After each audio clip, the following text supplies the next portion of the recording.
નમસ્કાર મિત્રો, ખાલી તિજોરી પણ રૂપિયાથી છલોછલ ભરાવા લાગશે.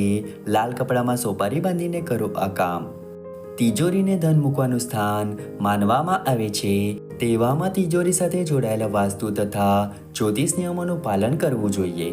જ્યોતિષશાસ્ત્રમાં એવું જણાવવામાં આવ્યું છે કે તિજોરીમાં કેટલીક વસ્તુઓ સ્થાપિત કરવાથી ધન લાભના યોગ બને છે અને આ ઉપરાંત અન્ય ઘણા લાભ પ્રાપ્ત થાય છે. જ્યોતિષના જણાવ્યા અનુસાર તિજોરીમાં સોપારી કેમ મૂકવી જોઈએ, શું છે તેનાથી મળતા લાભ અને શું છે તેને મૂકવાની રીત. તિજોરીમાં શા કારણે મૂકવી જોઈએ સોપારી? તિજોરીમાં ધનનું સ્થાન હોય છે, એટલે કે ઘરની તિજોરીમાં મા લક્ષ્મીનું નિવાસ માનવામાં આવે છે. તેવામાં સોપારી શ્રી ગણેશનું પ્રતીક માનવામાં આવે છે. આ ઉપરાંત સોપારી ધનની સૂચક હોય છે. તેવામાં જ્યાં ઘરનું બધું ધન એટલે કે પૈસા મૂકવામાં આવતા હોય ત્યાં સોપારી જરૂર મૂકવી જોઈએ. તે મા લક્ષ્મી સાથે શ્રી ગણેશનો વાસ દર્શાવે છે. તિજોરીમાં આ રીતે મૂકો સોપારી. તિજોરીમાં સોપારી મૂકવાની એક સરળ વિધિ છે.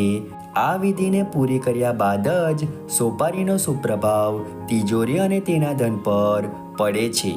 તેના માટે 1 કે 5 સોપારી લો અને પછી તેને નાગરવેલના પાન પર મૂકો.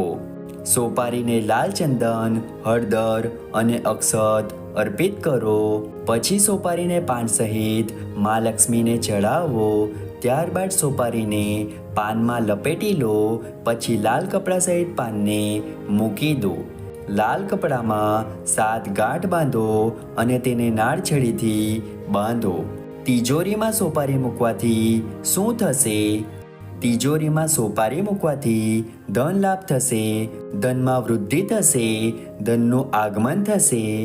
તંગી, દેવું, વધુ ખર્ચ, અટવાયેલું ધન વગેરે ધન સંબંધિત સમસ્યાઓથી છુટકારો મળી જશે.